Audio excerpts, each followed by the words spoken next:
स्तुति के द्वारा प्रसन्न शिव के द्वारा ब्रह्मा और नारायण को आश्वासन देना तथा ब्रह्मा का सृष्टि रचना। सूत जी बोले, मधुर पीले सफेद नेत्र वाले महादेव जी ने उन दोनों को अधिक नम्र होकर उनका कीर्तन करते हुए देखकर सब कुछ जानते हुए भी क्रीड़ा के लिए अनजान की तरह बोले, इस घोर प्रलय के समुद्र में कमल के नेत्र वाले आप दोनों महानुभाव कौन हो जो आपस में अत्यधिक प्रेम पूर्वक क्रीड़ा कर रहे हो। तब वे दोनों बोले, भगवन ऐसा क्या है जिसे आप नहीं जानते। हे विभो, हे रुद्र, हम दोनों को आपने ही इच्छा पूर्वक बनाया है। तब तो उनके इस प्रकार के अभिनंदनकारी तथा मान्य वचनों को सुनकर भगवान महादेव जी मधुर वाणी में इस प्रकार कहने लगे, हे कृष्ण, हे हिरण्यगर्भ ब्रह्मा जी, आप दोनों मेरे हृदय से उत्पन्न हुए हो। तुम दोनों अपना इच्छित वरदान मांगो। तब भगवान विष्णु ने नम्र होकर कहा कि हे प्रभु, यदि आप मुझ पर प्रसन्न हैं, तो मुझे अपनी भक्ति प्रदान कीजिए। केशव के ऐसा कहने पर शंकर भगवान ने उन्हें अपने कमलवत चरणों में दृढ़ भक्ति प्रदान की तथा ब्रह्मा जी से बोले, हे वत्स, तू सभी लोकों का कर्ता होगा, तेरा कल्याण हो। ऐसा कहकर भगवान शंकर ने ब्रह्मा को उंगलियों से स्पर्श किया और पुनः कहा कि हे वत्स, तुम मेरे समान ही हो, तुम पितामह की संज्ञा वाले भी होगे। ऐसा कहकर शंकर जी अंतर ध्यान हो गए। भगवान शंकर के चले जाने पर पद्म योनि ने गोविंद भगवान से पितामह ऐसी नाम वाली संज्ञा प्राप्त की। प्रजा की रचना के लिए ब्रह्मा जी ने बड़ा उग्र तप किया, किंतु उस तप से कुछ भी प्राप्त नहीं हुआ। तब दीर्घ काल तक तप करने पर ब्रह्मा जी के नेत्रों से आंसू निकलने लगे।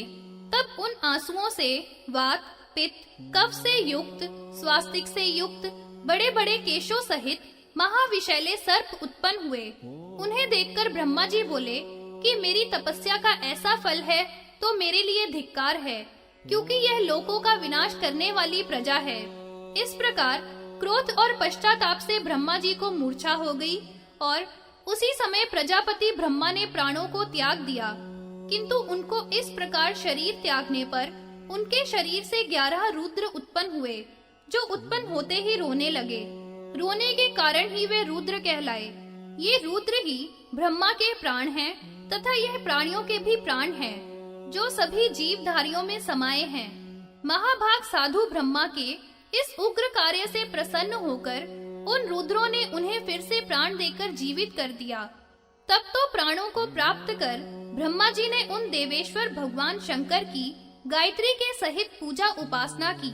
उन विश्वेश्वर को सर्वलोकमय देखकर आश्चर्य पूर्वक बारंबार प्रणाम किया और शिव से पूछने लगे कि हे विभो, यह सह्य आदि कौन है। नाना प्रकार के कल्पों के वर्णन सहित चतुर्विधि सृष्टि तथा चतुष्पाद गायत्री का प्रतिपादन। सूत जी बोले, ब्रह्मा के द्वारा इस प्रकार के वचनों को सुनकर ब्रह्मा को प्रबोध देने के लिए हंसते हुए शंकर जी उनसे कहने लगे, जब श्वेत कल्प था तब मैं सफेद वस्त्र, सफेद माला पहने हुए, सफेद अस्थि, सफेद रोम वाला, श्वेत और लोहित वर्ण वाला होकर उत्पन्न हुआ था। तब उस कल्प का नाम भी श्वेत कल्प हुआ। तब उस समय मेरे से ही उत्पन्न श्वेत वर्ण, श्वेत लोहित ब्रह्म नाम वाली गायत्री भी उत्पन्न हुई। तुमने अपने तप के द्वारा मुझे जान लिया और सद्य ही पैदा होकर मेरे पास आए। इसलिए तुम्हें जो भी ब्राह्मण सद्योजात और गुह्य नाम से जानेंगे, वे मोक्ष प्राप्त कर मेरे को प्राप्त होंगे। इसके बाद मेरे द्वारा लोहित वर्ण धारण करने पर लोहित नाम का कल्प हुआ। उस समय लोहित वर्ण के मांस, अस्थि तथा दूध वाली, लोहित स्तन वाली गायत्री देवी गौ रूप से उत्पन्न हुई। तब देवी के वाम होने पर मैं वामदेव हुआ। तब उस समय भी तुमने मुझे जान लिया। उस समय मैं वामदेव नाम से भूतल पर प्रसिद्ध हुआ। जो लोग मुझ वामदेव को जान लेंगे, वे रुद्र लोक को जाएंगे और लौटेंगे नहीं। तब मैं योग क्रम से पीत वर्ण का हुआ और मेरे द्वारा किए गए नाम से वह समय पीत कल्प हुआ। वह ब्रह्म सहित गायत्री भी पीत वर्ण, पीत लोहिता तथा पीतांगी गायत्री भी उत्पन्न हुई। हे महासत्व, तब तुमने योग युक्त चित्त से मुझे जाना, वहां पर तत्पुरुषत्व रूप से मुझको पहचान लिया। हे ब्रह्मा, तब मेरा तत्पुरुष नाम हुआ। जो मुझ रुद्र को तथा वेद माता गायत्री रुद्राणी को तप से युक्त होकर जानेंगे, वे फिर लौट कर नहीं आएंगे। इसके बाद जब मैं कृष्ण वर्ण का उत्पन्न हुआ, तब वह कल्प भी कृष्ण नाम से कहा गया। उस समय मैं काल के सदृश तथा लोक प्रकाशक हुआ। हे ब्रह्मन, तब मुझको घोर पराक्रमशाली तुमने जाना। उस समय गायत्री भी कृष्ण लोहिता और कृष्णांगी हुई। ब्रह्म संज्ञा वाली गायत्री जिस समय उत्पन्न हुई, उस समय मैं पृथ्वी पर घोरत्व को प्राप्त हुआ। ऐसा जो मुझको भूतल पर जानेंगे, उनके लिए मैं अघोर शांत तथा अविनाशी हूँगा। हे ब्राह्मण, जब मेरा विश्व रूप हुआ, तब तुमने मुझे परम समाधि से जान लिया। तभी लोक धारिणी विश्व रूपा गायत्री उत्पन्न हुई। जो विश्व रूप वाले मुझको भूतल पर जानेंगे, उनके लिए मैं शिव और सौम्य हूँगा। इससे यह कल्प विश्व रूप नाम वाला कहा है और वह विश्व रूपा गायत्री कही है। सर्व रूप मेरे 4 पुत्र हैं, जो लोक सम्मत हैं, जिससे प्रजा के सभी वर्ण उत्पन्न होंगे तथा सभी वर्णों में सर्वभक्ष्य और पवित्र भी होंगे। मोक्ष, धर्म, अर्थ और काम नाम वाले ये पुत्र हैं। वेद भी 4 प्रकार के होंगे, 4 प्रकार के ही वर्ण होंगे। आश्रम भी 4 प्रकार के होंगे तथा धर्म के 4 पाद 4 ही मेरे पुत्र हैं। इसलिए चतुर्युग अवस्था में चराचर जगत अवस्थित है। भूलोक, भुवलोक, स्वहलोक, महलोक, जनलोक, तपलोक, सत्यलोक तथा इसके परे विष्णु लोक है। भू, भुवः, स्वः, मह यह 4 पाद कहलाते हैं। भूलोक प्रथम पाद है, भुवलोक दूसरा, स्वलोक तीसरा तथा महलोक चौथा पाद है। पंचम लोक जन लोक है तथा 6वां तप लोक है तथा 7वां सत्यलोक है, जिसमें मोक्ष पाने वाले मनुष्य ही जाते हैं, जो लौट के नहीं आते। विष्णु लोक वह उत्तम स्थान है, जिसमें से पुनः जीव को लौटना नहीं पड़ता। स्कंध और भौम भी सभी सिद्धियों वाले स्थान है। रुद्र लोक योगियों का शुभ स्थान है, जिसको ममता से रहित, अहंकार से रहित, काम क्रोध से रहित द्विजाति लोग ही देखते हैं। हे ब्रह्मा, यह जो 4 पैरों वाली गायत्री जो देखी, उसके पादांत में विष्णु लोक, कुमार, शांत, ओम लोक कहे गए हैं। इसके द्वारा ही सभी पशु 4 पैर वाले तथा 4 स्तन वाले होंगे। सोम मंत्र से युक्त मेरे मुख से जो गिरा, वह प्राणियों का जीव है। इस प्रकार उत्पन्न जीव स्तन पीने वाले होंगे। उनकी सोम, अमृत तथा जीव संज्ञा कही है। इसके बाद 2 पैर वाले तथा 2 स्तन वाली सृष्टि हुई। वे सभी 2 पैर वाली तथा 2 स्तन वाली सावित्री देवी से उत्पन्न हुए। इसके बाद यह देवी अजा रूप से उत्पन्न हुई। इससे सब बल वाली, सर्वभूतों को धारण करने वाली यह देवी तुमने देखी। इसके द्वारा सभी यह विश्व रूप प्रजा उत्पन्न हुई। तब से युक्त होकर जो ब्राह्मण मुझे देखेंगे, वह तमोगुण, रजोगुण रहित मनुष्य लोक को त्याग कर मुझे प्राप्त करेंगे तथा मेरे लोक से पुनः लौटकर पृथ्वी पर नहीं आएंगे। ऐसा ब्रह्मा से शिव ने कहा। तब प्रणाम करके नम्र होकर ब्रह्मा जी ने कहा कि हे प्रभो, गायत्री से युक्त ऐसे महेश्वर रूप विश्वात्मा आपको तथा गायत्री को जानते हैं, उन्हें आप परम स्थान दीजिए। तब भगवान ने कहा, ऐसा ही हो। जो महात्मा शिव के इस विश्व रूप को जानता है, वह ब्रह्मा के वचन से ब्रह्म सायुज्य को प्राप्त करता है। शिव तत्व से साक्षात्कार करने के लिए उनका आविर्भाव तथा उनकी शिष्य परंपरा का कथन। सूत जी बोले, ब्रह्मा जी ने रुद्र भगवान से इस प्रकार की बात सुनने पर उनको पुनः प्रणाम किया था तथा वह प्रजापति ब्रह्मा रुद्र से कहने लगे, हे भगवान, हे महादेव, हे महेश्वर, आपके ये शरीर जो संसार के द्वारा पूज्य है, कब किस काल में अथवा युग में ब्राह्मणों के द्वारा जाने जाते हैं अथवा इन्हें किस तरह से तप से, ज्ञान से या ध्यान से जाना जाता है। इस प्रकार के वचनों को सुनकर भगवान रुद्र ब्रह्मा जी से कहने लगे। श्री भगवान शंकर जी बोले, मैं तप, व्रत, दान, धर्म, तीर्थ से, वेदाध्ययन से, धन से जाना नहीं जा सकता, केवल ध्यान से ही जाना जा सकता हूँ। 7वें वाराह कल्प में जब स्वयं वैवस्वत मनु कल्पेश्वर होंगे, जो हे ब्रह्मा जी आपके नाती होंगे, तब चतुर्युग की अवस्था में युगों के अंत में लोकों में अनुग्रह करने के लिए मैं भी उत्पन्न होऊंगा। उस प्रथम युग के प्रथम द्वापर में स्वयं प्रभु ही व्याप्त होंगे और ब्राह्मणों के हित के लिए उस युग के अंत में मैं भी श्वेत महामुनि नाम से उत्पन्न होऊंगा। शिखा सूत्र से युक्त हिमालय के छागल नाम के सुंदर शिखर पर वास करूंगा। सभी मेरे 4 शिष्य वेद पारंगत शिक्षा से युक्त मेरे पास ही पैदा होंगे। वे सभी श्वेत शिखा से उत्पन्न होंगे। वे सभी योग में परायण हुए मेरे समीप ही चले जाएंगे। पुनः दूसरे द्वापर में जब सद्योजात प्रजापति व्यास होंगे, तब मैं भी लोक कल्याण के लिए पैदा होऊंगा। तब मेरा नाम सुतार होगा। तब मेरे ये 4 पुत्र दुंदुभि, शतरूप, ऋचिक और केलुमा नाम से उत्पन्न होंगे तथा ये चारों ही साथ साथ ध्यान और योग में परायण होकर रुद्र लोक को चले जाएंगे। तीसरे द्वापर में जब भार्गव व्यास होंगे, तब मैं युग के अंत में दमन नाम से प्रकट होऊंगा।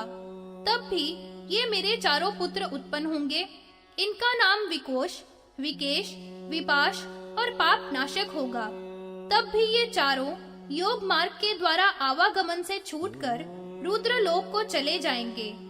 चौथे द्वापर में अंगीरा नाम के ऋषि व्यास कहलाएंगे। तब मैं सुहोत्र नाम से पैदा होऊंगा और मेरे पुत्र भी सुमुख, दुर्मुख, दुर्धर और दुरातिक्रम नाम वाले होकर योग मार्ग से रुद्र लोक को जाएंगे। 5वें द्वापर में सविता नाम के व्यास होंगे। तब मैं कंक नाम से महातपस्वी के रूप में प्रकट होऊंगा। उस समय 4 महाभाग मेरे पुत्र सनक, सनंदन, सनातन और सनत कुमार महान दृढ़ व्रती उत्पन्न होंगे तथा मेरे समीप आकर आवागमन से छूटकर दुर्लभ मोक्ष को प्राप्त करेंगे। 6वें द्वापर के काल में मृत्यु व्यास बनेंगे। तब मैं लोगाक्षी नाम से विख्यात होऊंगा और योगात्मा दृढ़ व्रती 4 शिष्य क्रमशः सुधामा, विरजा, शंख, पाद्रज नाम से उत्पन्न होंगे। तब भी वे ध्यान योग में तत्पर हुए मेरी परम दुर्लभ समीपता को प्राप्त होंगे। 7वें द्वापर में शत ऋतु व्यास होंगे। तब मैं भी युग के अंत में कलयुग में विभु नाम से प्रकट होऊंगा। तब मुझे जैगी शव्य नाम का विभु सब कहेंगे। मेरे 4 पुत्र सारस्वत, मेघ, मेघवाह, सुवाहन नाम से होंगे। ये सभी उसी योग मार्ग के द्वारा रुद्र लोक को चले जाएंगे। 8वें व्यास वशिष्ठ होंगे। तब मैं दधि वाहन नाम वाला होऊंगा। मेरे पुत्र कपिल, आसुरी, पंच शिखो मुनि तथा महायोगी वाष्कल होकर योग के द्वारा मुझ महेश्वर को प्राप्त करेंगे। 9वें व्यास सारस्वत होंगे।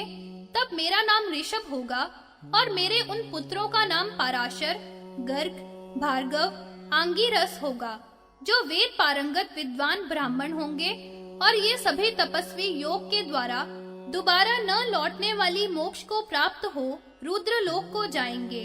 10वें द्वापर में त्रिपादे व्यास होंगे। तब मैं भी सुंदर भृगुतंग नाम के श्रेष्ठ पर्वत पर भविता मुनि नाम से प्रकट होकर रहूंगा। मेरे पुत्र भी बल, बंधु, निरामित्र, केतु, भृंग नाम से उत्पन्न होंगे और योग मार्ग का अनुस्मरण करके रुद्र लोक को प्राप्त करेंगे। 11वें द्वापर में त्रिव्रत नाम के व्यास होंगे। तब मैं भी उग्र नाम वाला महातेजस्वी गंगा द्वार में उत्पन्न होऊंगा। तभी मेरे ये पुत्र लंबोदर, लंबाक्ष, लंबकेश भी उत्पन्न होकर योग द्वारा रुद्र लोक को जाएंगे। 12वें द्वापर में कवियों में श्रेष्ठ शत तेज नाम के मुनि व्यास होंगे। तब मैं अत्रि नाम से प्रसिद्ध होऊंगा और ये मेरे पुत्र भस्म, स्नान आदि से लेपित सर्वज्ञ, संबुद्धि, साध्य और सर्व नाम से महेश्वर के रुद्र लोक को जाएंगे। 13वें द्वापर में धर्म नाम के व्यास होंगे। तब मैं बाली नाम का महामुनि होऊंगा और बालखिल्य के आश्रम गंधमादन पर्वत पर रहूंगा। तब उन मेरे पुत्रों के नाम सुधामा, काश्यप, वशिष्ठ और विरजा होंगे। तब ये सभी महायोग में तत्पर होकर रुद्र लोक को जाएंगे। पुनः 14वें द्वापर में जाकर तरक्षु नाम के व्यास होंगे। तब मैं श्रेष्ठ अंग्रिस वंश में गौतम नाम वाला उत्पन्न होऊंगा और मेरे उन पुत्रों के नाम अत्रि, देवरुद्र, श्रवण, श्रविष्ठक होंगे, जो सभी कलयुग में उत्पन्न होकर योग मार्ग से रुद्र लोक को प्राप्त करेंगे। इसके बाद क्रम से आए हुए द्वापर के 15वें युग में त्रय्यारूणी नाम के व्यास होंगे। तब मैं वेदशिरा नाम का ब्राह्मण होऊंगा। तब मैं वेदशिरा अस्त्र को महेश्वर से प्राप्त कर महावीर्य तथा वेद शीर्ष होकर हिमालय के पृष्ठ पर जाकर सरस्वती के तट पर रहूंगा। मेरे ये पुत्र कुणी, कुणिबाहु, कुशरीर, कुनेत्रक नाम से होकर योग के द्वारा रुद्र लोक को चले जाएंगे। पुनः 16वें व्यास देव नाम से होंगे। तब मैं भक्ति और योग देने के लिए अवतरित होऊंगा। मेरा नाम उस समय गोकर्ण होगा। मेरे पुत्र भी कश्यप, उष्णा, चैवन और बृहस्पति नाम वाले होंगे। वे उसी मार्ग से अर्थात योग साधना द्वारा रुद्रत्व को प्राप्त होंगे। इसी प्रकार 17वें व्यास काल क्रम से कृतंजय नाम के होंगे। उस समय मैं भी हिमालय के उत्तम शिखर पर जो महालय है उसकी गुफा में रहूंगा। मेरा नाम भी गुहवासी होगा। मेरे पुत्र भी ब्रह्म ज्ञानी योगी होकर उत्पन्न होंगे। उनका नाम उतथ्य, वामदेव, महायोग तथा महाबल होगा। उनके भी 100,000 शिष्य होंगे, जो सभी योगाभ्यास में निरत रहकर अति दुर्लभ महेश्वर पद को प्राप्त करेंगे। हे ब्रह्मन, 18वें द्वापर में काल कर्मागत से ऋतंजय व्यास होंगे। तब मैं शिखंडी नाम से प्रकट होऊंगा। सिद्धा नेत्र हिमालय की शिखंडी नाम की चोटी पर निवास करूंगा। तब मेरे तपस्वी पुत्र भी वाजश्रवा, ऋचिक, शयावश्व, यतीश्वर नाम से होकर अंत में योग मार्ग द्वारा रुद्र लोक को जाएंगे। 19वें व्यास का नाम भारद्वाज महामुनि होगा। मैं भी तब जटामाली नाम से उत्पन्न होऊंगा। तब मेरे ये 4 महातेज वाले पुत्र भी उत्पन्न होंगे। उनके नाम हिरण्यनाभ, कौशल, लौंगाक्षी, कुथुमी होंगे। ये सभी योग मार्ग द्वारा महेश्वर को प्राप्त कर रुद्र लोक में निवास करेंगे। तब 20वें द्वापर के गौतम नाम के महामुनि व्यास बनेंगे और मैं भी अठास नाम से उत्पन्न होऊंगा। हिमालय की अठास शिखा पर रहूंगा। तभी मेरे ये पुत्र भी महान योगी और व्रती होकर उत्पन्न होंगे। उनके नाम सुमंतु, वरवरी, कवंद और कुशिकंधर होंगे। ये भी योग मार्ग से रुद्र लोक को जाएंगे। इसके बाद 21वें द्वापर के वाजश्रवा नाम के व्यास होंगे। तब मैं दारुको नाम से उत्पन्न होऊंगा। मेरे महोजस्वी पुत्र लपक्षोदा, भाइनी, केतुमान तथा गौतम नाम के होंगे। ये सभी योग में निरत होकर नैष्ठिक व्रत को धारण करके रुद्र लोक को जाएंगे। 22वें व्यास का नाम शुष्मायन होगा। तब मेरा नाम लागली भीम नाम से उत्पन्न होऊंगा। तब इंद्र सहित सभी देवता मुझे हलायुध सहित देखेंगे। मेरे पुत्र भी धार्मिक, महायोगी, भल्लवी, मधुपिंग, श्वेत, केतु तथा कुश नाम वाले होंगे। ये विमल ब्रह्म भूमिष्ठ होकर रुद्र लोक को जाएंगे। 23वें द्वापर के तृणविंदु नाम के मुनि व्यास कार्य करेंगे। तब मैं भी श्वेत नाम के महामुनि का पुत्र होकर उत्तम पर्वत पर काल को जीर्ण कर दूंगा। तब तो उस पर्वत का नाम कालंजर होगा।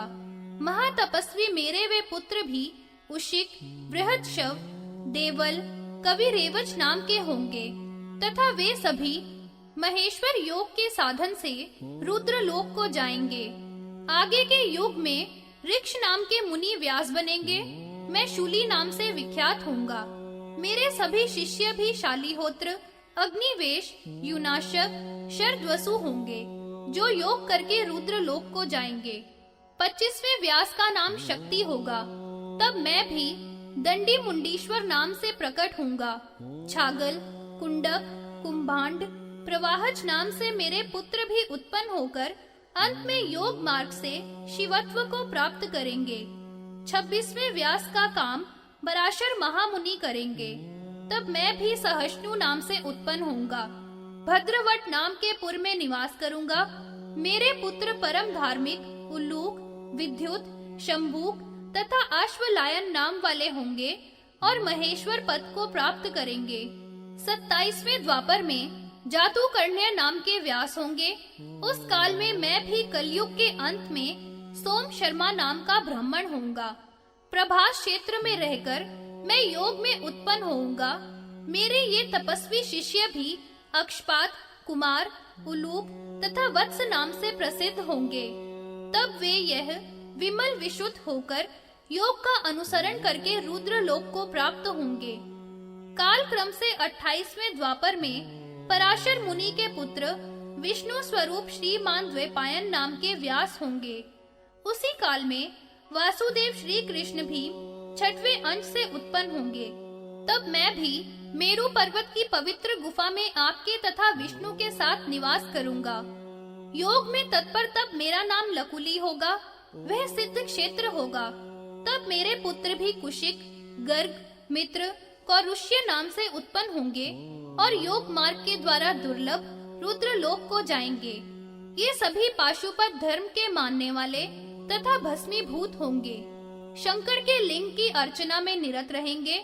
मैं भी न तो सांख्य से, न पंचरात्र से और न ध्यान से प्रसन्न होता हूँ।